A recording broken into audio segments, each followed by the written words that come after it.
Season 4 Reloaded is now live, and so is the final operation for Endgame with Operation King Killer. As with all previous operations, there are a total of 10 steps for you to complete for various rewards along the way, and ultimately to unlock the brand new Prime Target Glitch Fracture. This guide will cover each step and all the missions included within each step, so you can follow along. I'll also add the timestamp so you can jump back and forth depending on what step you might be looking for. This is going to be a relatively long video for my channel, so let's get straight into it with step 1, Vehicular Violence.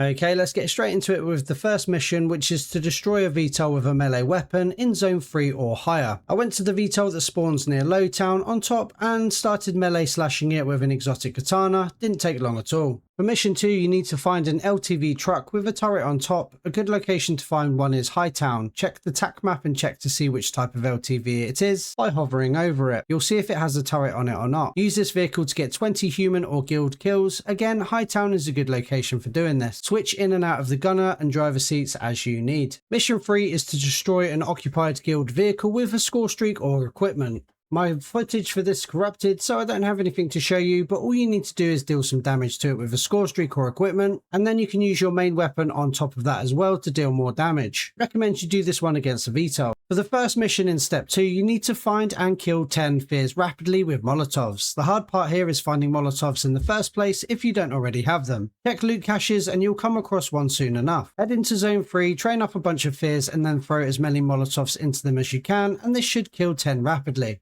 For the second mission, you need to rapidly kill 3 enemies with the needle drone equipment, but while remotely controlling it. To enter remote control for the needle drone, hold down the equipment button and you'll get the option to switch it to manual. Fly the drone into at least 3 enemies and you'll complete this mission. Again, the hardest part of this mission is to actually find a needle drone in loot caches. For the final mission of step 2, you need to get 20 eliminations using equipment. You'll most likely have this done when completing the fear mission in this step. Get a few more kills with the Molotovs, and that's mission 3 of step 2 done. For step 3, Power Tools mission 1, you need to first get 40 eliminations with the Rhino score streak. First of all, you need to find a Rhino score streak by completing activities like guild checkpoints and destroying VTOLs. You can get all 40 kills in one go by going to Faulkner's Island, destroying all the spores and then calling in the Rhino once Faulkner spawns in. Don't kill him right away, just farm the enemies that spawn around him and you'll get 40 kills in no time. The next mission in step 3 is to get 5 kills through walls with the Gravemaker score streak. Again, start farming surveillance drones, guild checkpoints, VTOL hunts to find the Gravemaker score streak, and then get kills using it through walls. It's not too hard this one, just RNG again like most of the other missions. For the third and final mission in step 3, you need to get 5 kills rapidly with the RCXD score streak, so again farm those activities to find one. Let a group of fears build up and then detonate the RCXD to kill 5 at the same time to complete this mission and step 3. The first mission in step 4 has you kill an enemy from over 50 meters away with a combat axe. Again, you need to pray to the RNG gods that one drops in a loot cache. Command centers are always a good place to find them. What I did was I got on top of one of the tall buildings, lined up an enemy below, tagged it with a ping so I could see how far away it was, lined up the combat axe, dot, right on the enemy and let rip. To my surprise, it actually hit him. For the second mission in step 4, you need to get 5 special enemy kills with an exotic melee weapon. So you'll need to upgrade a melee weapon at the exotic fabricator if you don't already have one. Luckily for me, I already had an exotic katana on my operator, so went roaming around zone 4 in the hills area to find special enemies to slay. Special enemies include shifters, maulers and doppelghasts, which are all commonly found enemies in zone 3. For the third and final mission in step 4, you need to rapidly kill 10 enemies with a melee weapon, which is easily done if you still have that exotic weapon from earlier. Find and train large groups of fears and then melee them to death as fast as you can to complete step 4. Okay, so now we're on step 5, which takes us into zone 4 and higher. You need to eliminate an infestor with equipment. These are the flying parasites, so super easy to kill. I used the combat axe to eliminate one and completed mission 1. Mission 2 in step 5 is to kill 10 VTOL passengers before they deploy. Quick method for this is to go to guild checkpoints and wait for the VTOL to come in. Soon as the doors open, start hitting the enemies inside before they can get out. You'll need to do this at least twice.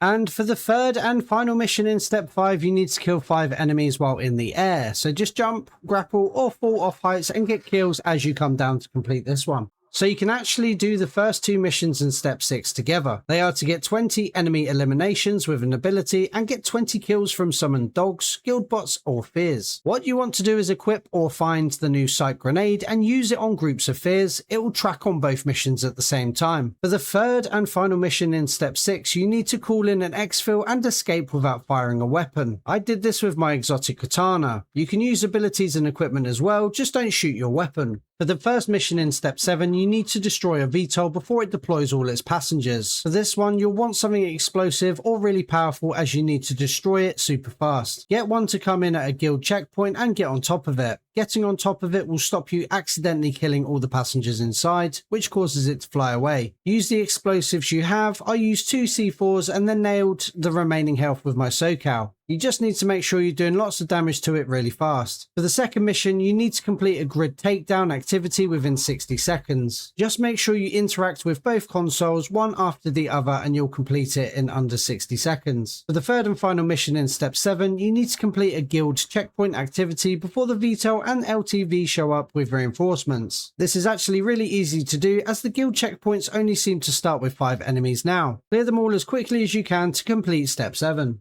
You can complete both the missions in step 8 together at the same time. The first mission is to get 50 fear eliminations with the Bloodburner's ability. The second mission is to get 10 kills with the Bloodburner ability while participating in a guild strike activity.